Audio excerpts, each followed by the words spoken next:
আগামী জেনারেশন, আমার 3 বছরের বাচ্চা আছে, অনেকের ঘরে 2 বছরের বাচ্চা আছে, কোলের বাচ্চা আছে।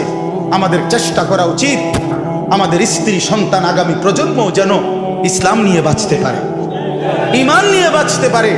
এটাই হবে সাধনা। আমাদের সন্তান, আমাদের প্রজন্ম যেন আজানের শব্দে বাঁচতে পারে।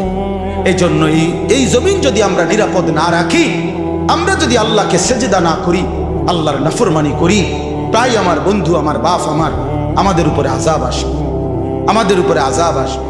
আল্লাহ বলছে, বান্দা, দুনিয়ায় ডুবে থাকার শাস্তি আমি বুঝাবো। কাল্লা সাউফা তা'লামুন সুম্মা কাল্লা সাউফা তা'লামুন, কবরেও বুঝাবো, জাহান্নামেও বুঝাবো। কাল্লা লাউ তা'লামুনা ইলমাল ইয়াকিন লাতারাবুন্নাল জাহিম সুম্মা লাতারাবুন্নাহা আইনাল ইয়াকিন।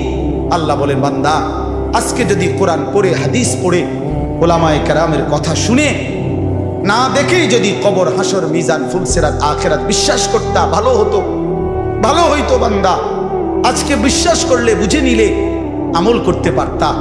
তো নয়তো লাতারাবুন্নাল জাহিম, একদিন সচক্ষে হাসরের ময়দানে জাহান্নাম দেখবা, সব বুঝবা। সুম্মা লাতারাবুন্নাহা আইনাল ইয়াকিন, চোখে দেখে বিশ্বাস হবে, কিন্তু সেদিন আর লাভ হবে না। সেদিন আর কি হবে না ভাইয়া? লাভ। সুম্মা লাতুসআলুন্না ইয়াওমাইদিন আনিন নাঈম।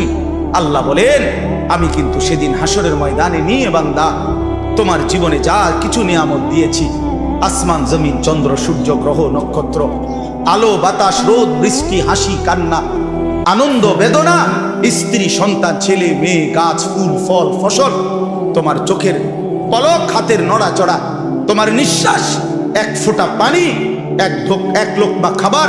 আল্লাহ বলেন, আমি যা দিয়েছি, আমি বান্দা প্রতিটা নিয়ামতের কি হক আদায় করছো আমি জিজ্ঞেস করব।